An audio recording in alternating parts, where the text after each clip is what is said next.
free of sin, so that we could be heirs of his inheritance. So what are you doing to maintain purity? How important is it in your life? Because we all know how easy it is to get dirty, but it's what you do after you fall that matters.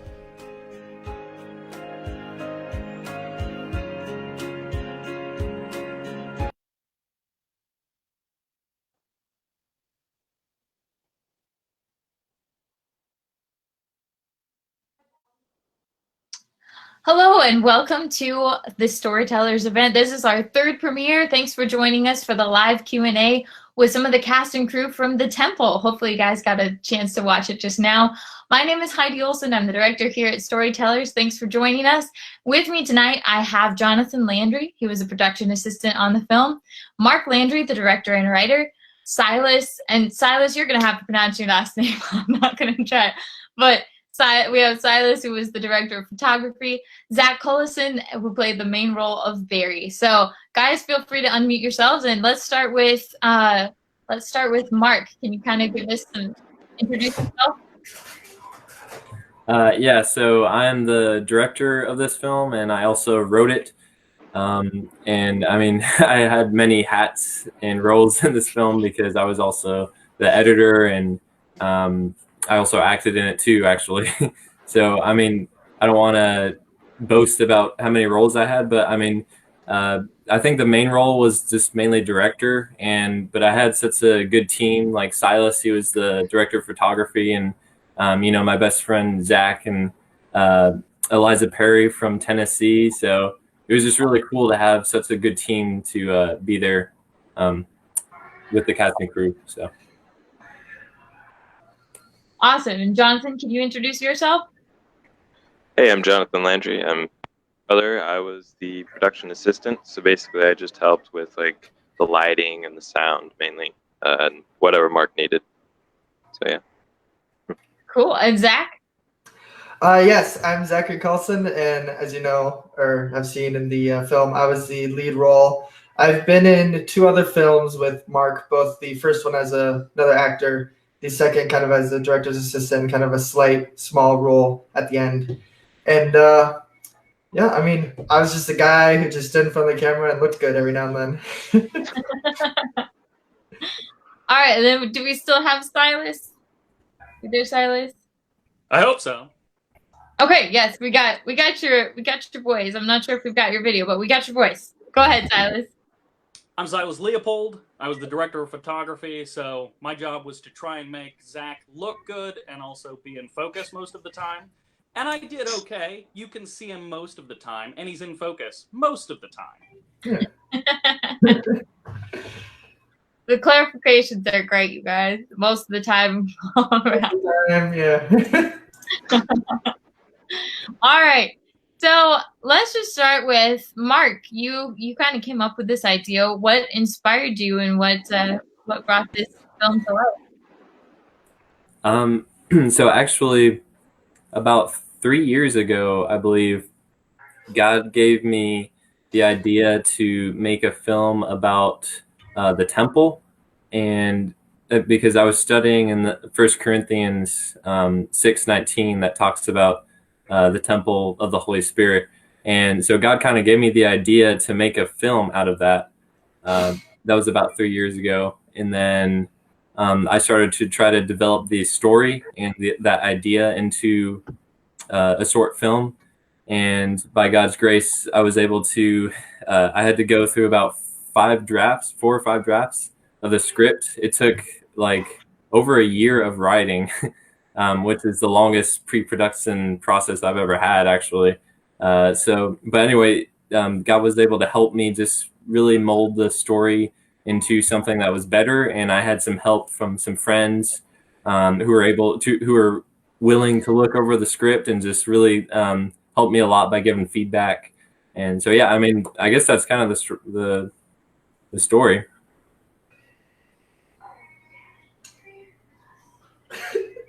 She's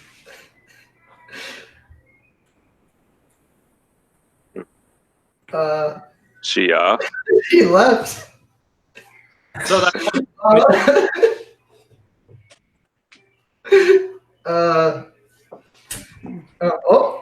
She's back. Hey.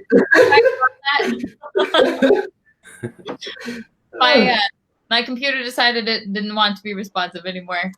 Oh. All right, so I missed just the end of that, but I heard that you said, Mark, that God was teaching you about the temple. Can you kind of dig into that some more? What was going on there? Well, I mean, in that time of my life, I was just learning how important purity was, and to keep our temple clean, because I realized not only do we have the temple of the Holy Spirit, but Christ actually dwells in our bodies. And so it was just really kind of mind blowing, because I guess I never really realized that. And so I just studied it more, and just through that whole process, God really just put it on my heart to make a film about it. So, and the temple is kind of the product of that. So Nice. That's cool. So how did then this team come together? And each one of you can speak up for this. How did you guys start meeting each other and coming together on this film? well, I mean, Jonathan's my brother, and so I mean, we've been. I actually have 5 brothers, but Jonathan and Michael, my younger brothers, they've been helping me a lot throughout my the last about 10 years of filmmaking, since I started about 10 years ago. And so, I mean, they've just been, helping me with everything. But I met Zach with a part of a theater group called Faith Players. And so he was doing a lot of theater plays. And so that's kind of how I met Zach. And that's also where I met Silas Leopold. And so, yeah, basically we just kind of connected there.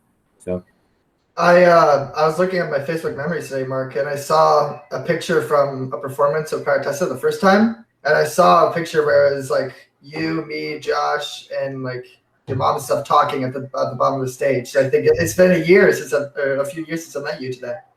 So nice, that's cool.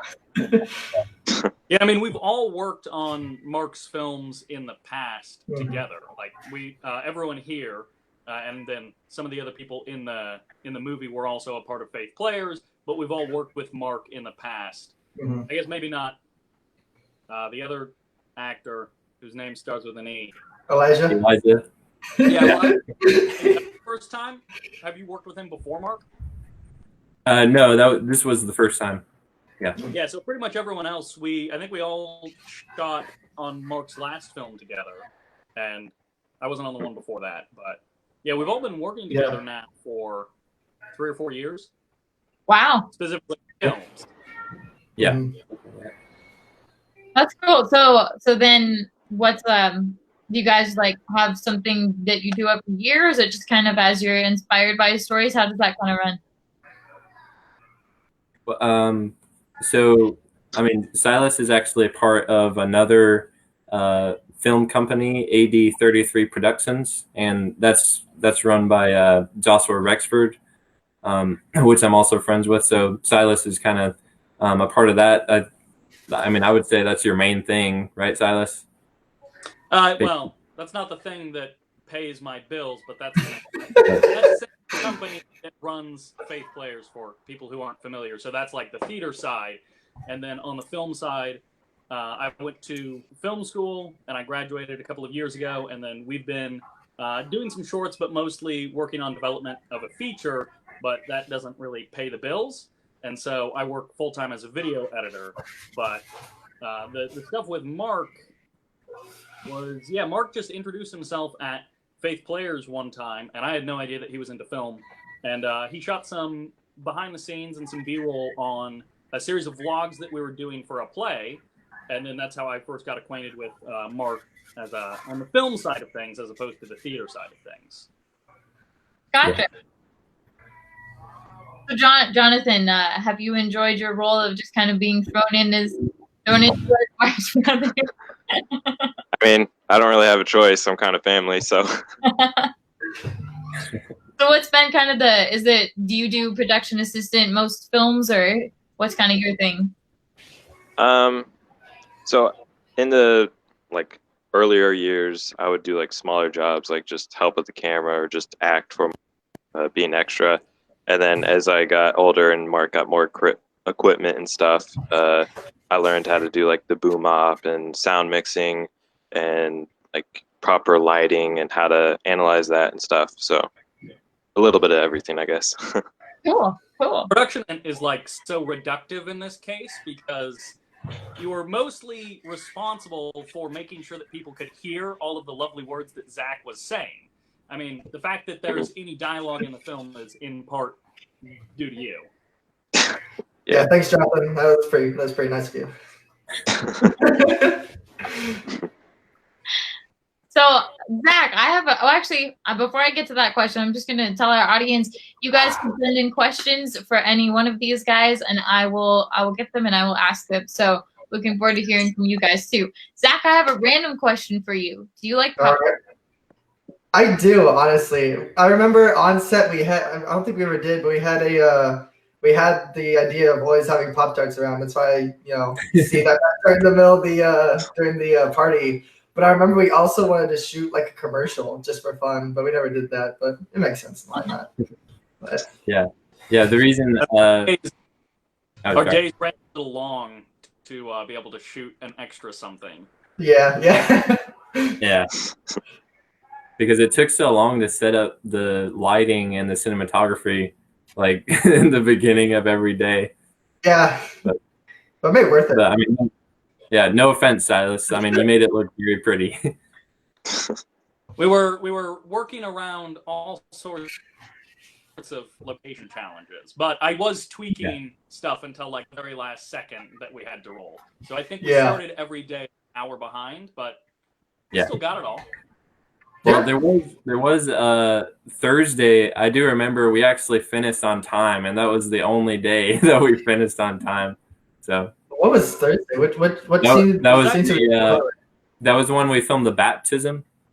Oh yeah. Yeah. Yeah, because that was all like exterior, so there was little like yeah. Speaking of the baptism, how long did you have to be wet for that, Zach? Oh, I remember we took 3 takes of that at different angles. Is that right? I thought we did more, 5 or 6. Did we do more? I don't remember. Did we do 5 or 6? We may have done more. But I remember, like, I think one of the shots, I don't know if it's used or not, but like Sass is like leaning over like the docks, like holding the camera over me. I was scared of like dropping the camera. It was like, terrifying, honestly. Was it at least a hot day? It was pretty good. It was a little cold, but like not too bad. I mean, it's North Carolina in the summer. Gotcha. But that day specifically wasn't bad for filming. At least that. It was pretty good. So Silas, you talked about some location challenges. Can you kind of tell us what were some of the stories there? What went wrong? Probably one of the hardest things to light is when you're fighting the sun or trying to control the sun, and it's made exponentially more difficult by not having enough gear. So if we had like a whole team and like 2-ton or a 5-ton truck, it would have been a very different deal. But we were using like 5-in-1 reflectors to try and like catch sunlight and bounce it into the like pavilion area where we were shooting. And so we were shooting in the shade, but because our initial location had construction and like a fitness team nearby, like yelling instructions to the people doing the fitness. I remember that. We moved to a different location, which was better for some things, but it meant we had direct sunlight on the ground. And so that entire day was like just fighting, being in the shade with a directly sunlit background and trying to get decent exposure between the people and the background without any real power or any gear that's meant to combat that sun kind of power, because all of our lights were minuscule compared to the sun. So that was probably the most difficult one. Probably the school area where I and other than just like everything flat. For me, that's always a challenge trying to create shape or dimension, and the result just being flat. It works out. Oh, that's good. You're always gonna have some challenges with film, right? Yeah. Oh yeah. Some at this moment as well. Yes. Silas, would it be possible? Could you try dropping out and coming back in? Because you were at the end there in particular, it was kind of cutting in and out. Yeah, I'll be back. All right. Cool. Great. Bye, Silas. All right. So while we're waiting for Silas to hop back on, this is a question I want to ask of all of you. But we'll start with Mark. What was something that you learned through this film? Email groups that were actually learned a lot. I think about 60 people, but I sent emails to about every month was just really just having prayer support. It was really awesome to have that support. I had throughout email groups that were I think about 60 people that I sent emails to about every month, just updating about the film, and it was really awesome to have that support throughout the whole process of making this film, and having that good foundation, and obviously praying and having devotions before every single shooting day. That was just really important to me, to make sure, even though it didn't always go smoothly, it really did help a lot. So. Gotcha. What about you, Zach? What was something that you learned through this film? I think, because I was just an actor, I didn't learn much technical, but for my own skill, I think one thing is being able to look at the script and kind of. What about you, Zach? What was something that you learned through this film? Learn much technical, but for my own skill, because I was just an actor, I didn't learn much technical, but for my own skill, I think one thing is being able to look at the script and kind of apply how the scene would look in my eyes and apply that to the character and seeing how to play it that way. So that way it felt real, being in the scene, it felt real to my character and would be portrayed that way to the audience. So I definitely think it helped me grow in the acting side. And I've mostly in theater, you have the fun, most side characters. I've had those a lot. And so this role gave me a big opportunity to play that more serious role, to have that big, something in my throat, big journey to go through. So definitely learned a lot from that. Cool. What about you, Jonathan? What was something that you learned through the process of the film? I guess I'd say mainly lighting. Like how Silas was saying, we had a lot of problems with the lighting, so I would try to help try to help Silas, tape down windows with tarps and very thick materials to cut all the lighting to make it look like it's more nighttime instead of daytime. Trying to overcome those challenges helped me learn and improve on the skills I already had. So, yeah. Gotcha. And Silas, you back? Yeah, I think I'm back. Awesome. What was something that you learned through the process of the film? Make sure that we schedule more time for setup. That's probably the big one. Yeah.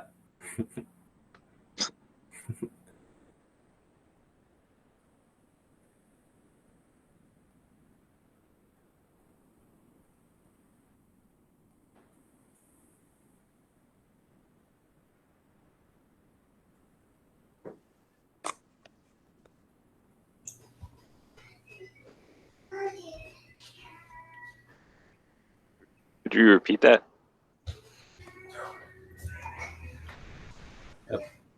I'm not getting any sound. Okay, it's not Either. Yeah, I don't think we can hear you, Heidi. Hopefully that helps. Did not make a noise.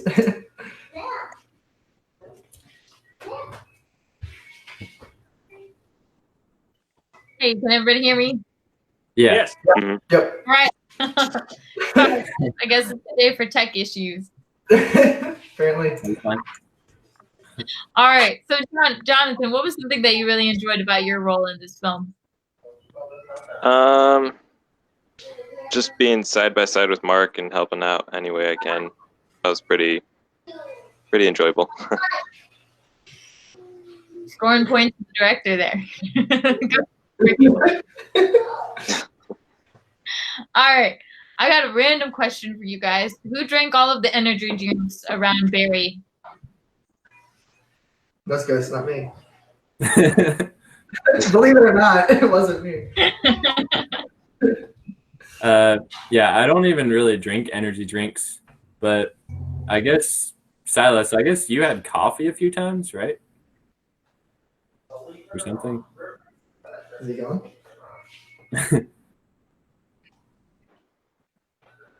You still have Silas?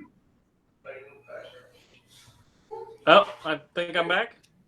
Oh, There we go. there we go. Hear you.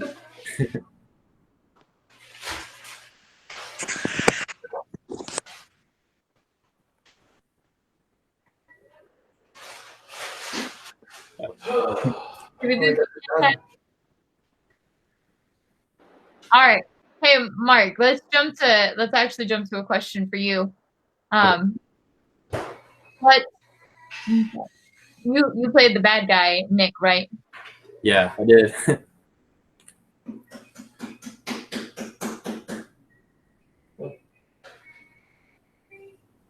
Oh, sorry. I think you just got muted. I didn't hear the last part.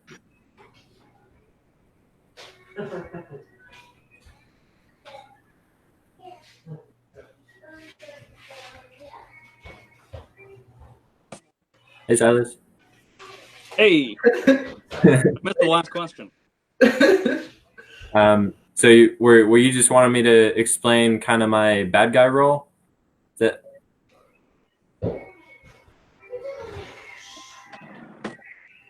Well, why did you choose to play the villain as opposed to someone else? So honestly, the reason I ended up playing Nick in the film was because we didn't have enough actors. So I was really hoping not to play Nick, or because I was really because as a director, I feel like it's really important to focus on that role and not spread yourself thin by acting in a film. But I have acted before and directed at the same time. But I guess one thing that really helped me was having Silas on set as the DP. Really kind of because Silas has a lot more experience than I do, so I knew that he was able to like kind of run the set, and I gave him a lot of liberty in just like cutting or calling go back to one if the thought wasn't working out. And so that really helped me have the freedom to like really just focus on playing the role of Nick and bring that character to life. Gotcha. Well, with that, then, Silas, what was your vision as DP? How did you kind of come up with that ahead of time? It was all just reading the script and then thinking about the very limited gear that we would have. And I found out what locations we were at the day of, as is pretty common with low-budget indie kind of stuff. And so you show up on the day, and then you're like, well, I've got some ideas. I don't know if any of them will work, but we'll try them out. It was very loosey-goosey and just like fly by the seat of your pants. So we had enough gear to get some stuff done and not enough gear to get other stuff done. And it's just like when you're coming blind into a location, it's always about adapting and about trying to take ideas and vague concepts that you've had beforehand and seeing what you can do concrete with them in the location now that you're in the space, and like talking about like, okay, can we move this couch over here to accommodate for this kind of a shot, or talking through all of the finer details with Mark as far as what this needs to convey to the audience or what we're trying to communicate with this piece. So it was a little bit of thinking about it beforehand, but mostly just like flying by the seat of our pants on the day out on the set. Yeah. Oh, sorry. Go ahead, Mark. Yeah, I was just going to add to that. Like Silas and I actually called, I think a couple days before filming, And basically we just talked. We went through, I think, most of the script, and we just talked about every scene and was like, okay, well, he kind of asked me what did I have in mind cinematography wise for that scene. And so we kind of spitballed a few ideas there. But if we were smart, we would have like a lot more time to actually maybe go to set and like think about setting up things and lights beforehand. But like Silas said, this was a really low budget film, and so like we didn't really have that much time, and so it was like, you know, we were able to figure out things and kind of adapt on set. What about I know there was a couple of long shots in the house, Zach and Silas, as Barry was entering the party. Were those kind of hard to do, kind of between actor and DP, not looking at the camera, keeping it rolling and all of that? So that was a pretty fun setup because we worked out all of that blocking the day of. Like, we didn't have rehearsals for that or anything. So that was all just like Mark had an idea coming into it that we were going to transition out of the apartment and into the house party. And then it was just about like, I think, Mark, you had seen the location and you had kind of blocked out the general path. But then we had the actors. It was all just like pretty easy to figure out the timing. But I don't remember there being any real problems other than just like, actually, the biggest problem that day was, doing day for night and blacking out all the windows. But like, the actual long shot, the like oneer didn't take that much, I don't think. Not really. I know we did a couple of times, but I mean, we got it eventually. I remember there was one of the takes, Jonathan, I don't know if you remember this, but in the background you see them playing like a little cup ping pong ball game. And one of the takes, I'm walking by and I hear Jonathan with like two little ping pong balls, clicking them together, saying, "How do you play this game?" Once the take was done, I went back to him and just lost it. I was like, you couldn't think of anything else to say. You had to say that. I'm more of a crew member than an actor, so. Yeah, we had a couple of bits on that particular oneer with Mark's other brother. Michael.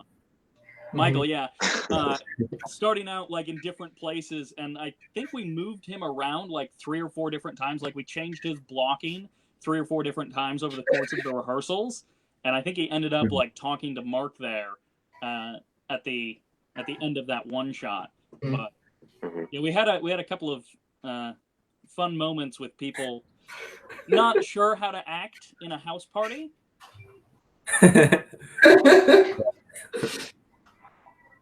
Got it. Who was heading up the teach people how to act in a house party part? I mean, that was me, but Mark. Nice.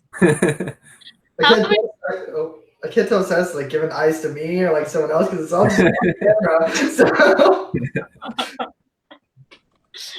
How many different locations did you guys end up shooting in?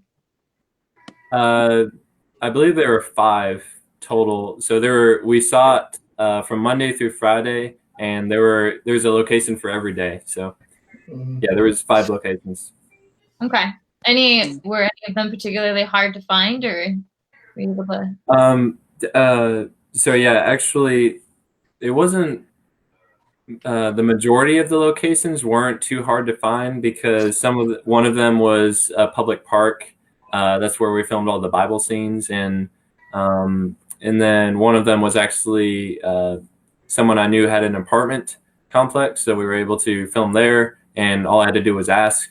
And then, so some of those were kind of easy, but I think the hardest one was probably the coffee shop that we filmed at, and that was the last day of filming because I knew the owner, and I talked to him beforehand and asked if we could film at his coffee shop, and so the communication was, I mean, it was pretty good, but I didn't. Some of those were kind of easy, but I think if we were like green to go on set until the week of filming, so I was like, I texted him and was like, "Hey, could we film on Friday?" And he was like, "Yeah, sir."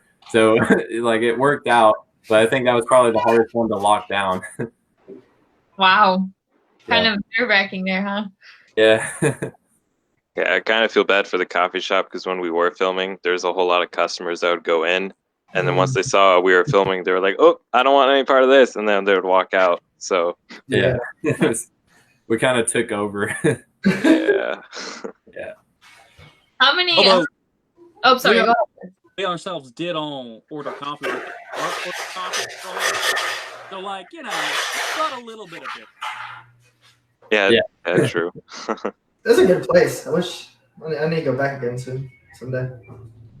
Yeah, real quick. It's called Beans and Things. So just kind of sat out to, the coffee shop because it is a really cool place in Fayetteville, North Carolina. So. Speaking of which, are you guys all local to North Carolina, or like did the team come in farther than North Carolina, or how did that work?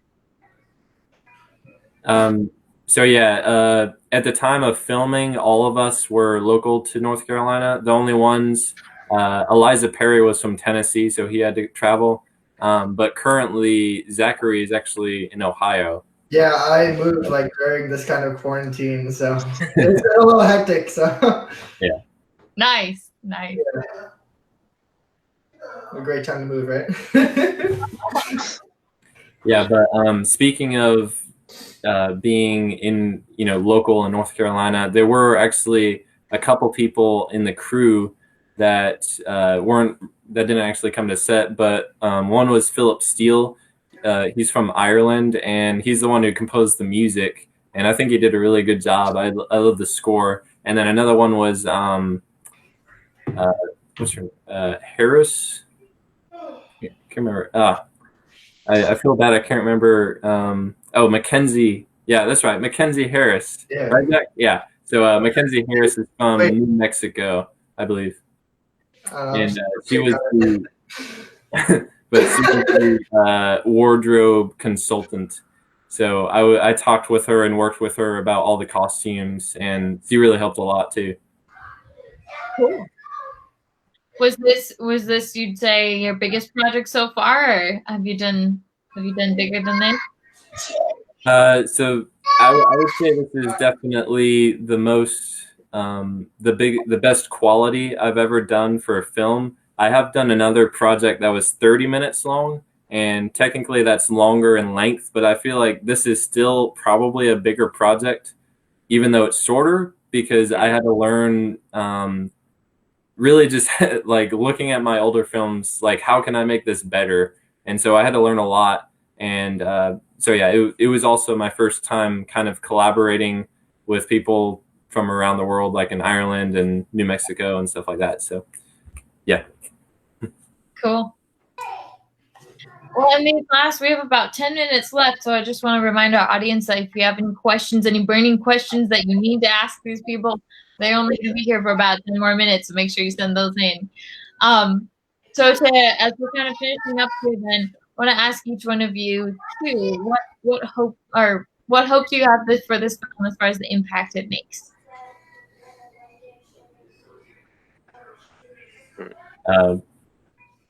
Okay, I guess I'll go first. You want to? I don't know if it matters to you guys, but I mean, as the director and writer of this film, I would say the biggest thing I want people to take away from this is just really the importance of keeping your temple clean and the importance of purity, because that was what God was teaching me at that time in my life. And I really think it's an important message to take away, especially, for college-aged people, and how the society we live in is so ungodly. Things that are immoral are kind of worshipped. And so I think it is really important just to understand that God calls us as believers to different standards, and he holds us accountable. And so we should be, we should remain pure and, make that really important in our own lives. So that's kind of the main thing I would say I want someone to take away from the film. I think my answer is probably much the same to that. There's such an importance to vigilance and to, one day it's easy to do the right thing and to be vigilant, but like day by day, every single day matters. But it's like it's so hard to keep your mind refreshed. And so definitely having something out there, whether it's a short film in this case or the Bible study that goes along with it, that encourages people and tries to point out the fact that purity is important and it's necessary. But I mean, that's basically the same thing that Mark said. So it's up to the other two guys to come up with something different. Well, I think something that you notice like in the film is like the visual, like, the trash around Barry's room and stuff. And that, it's a representation of our soul. And so like, I find some days if my room was dirty, I didn't want to work as much. Or, sometimes we say the way we present ourselves, if we go out and like, look nice. Or if you go out in like sweatpants and like graphic t-shirt, that could affect what people think of you or how you feel about yourself. And it's just the same thing of like, keeping such like pure things like a clean room and like a good look to yourself can help keep your mind pure and like keeping that same mindset to keep that stuff out, because it'll eventually bog you down. And so once you start bringing in the stuff that really matters, then you can get back to thinking pure and keeping that straight.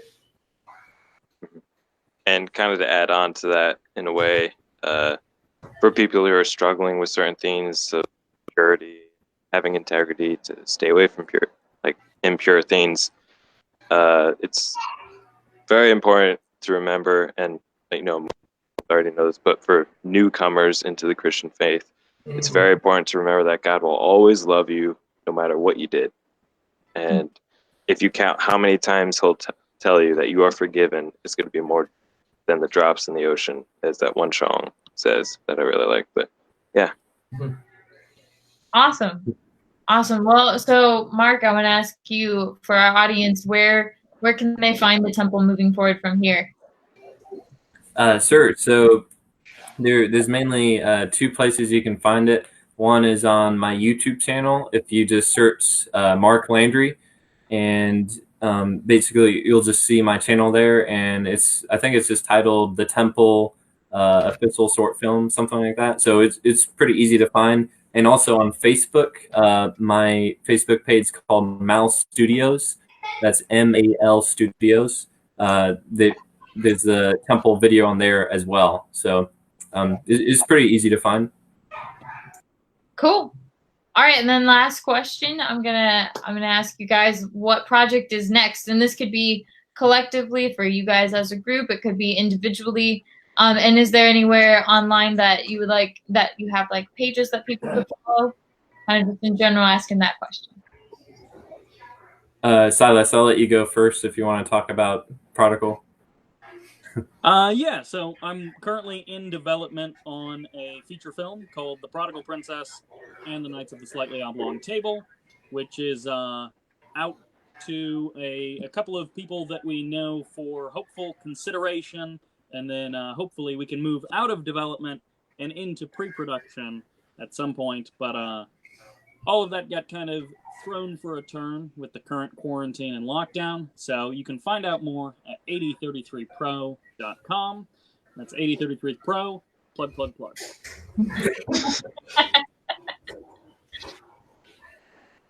Nice. Any of the rest of you guys?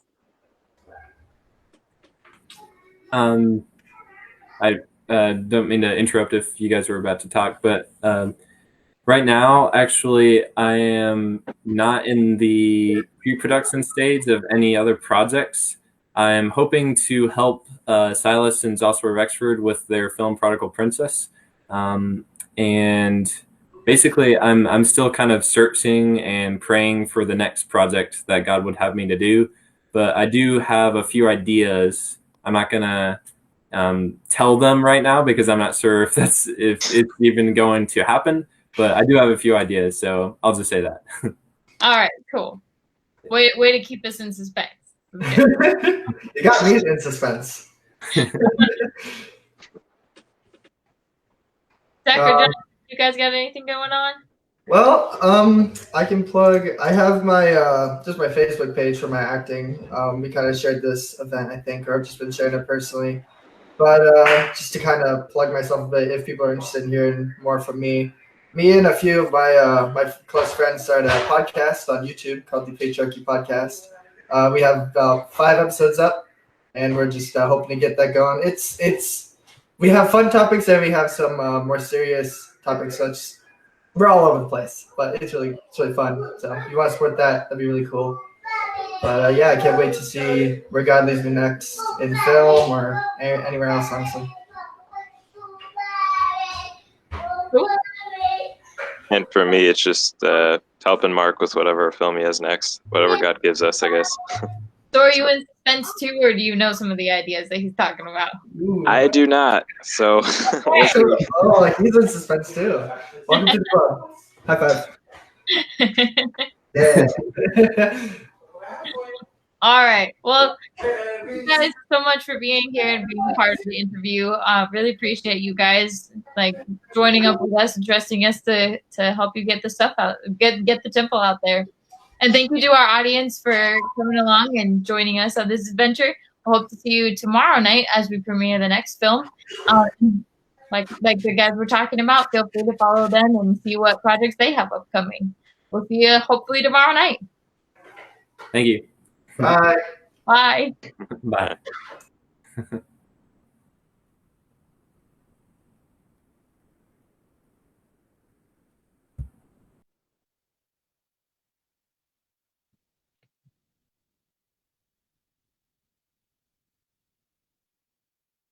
We're closing out the live stream here, just so you guys know. So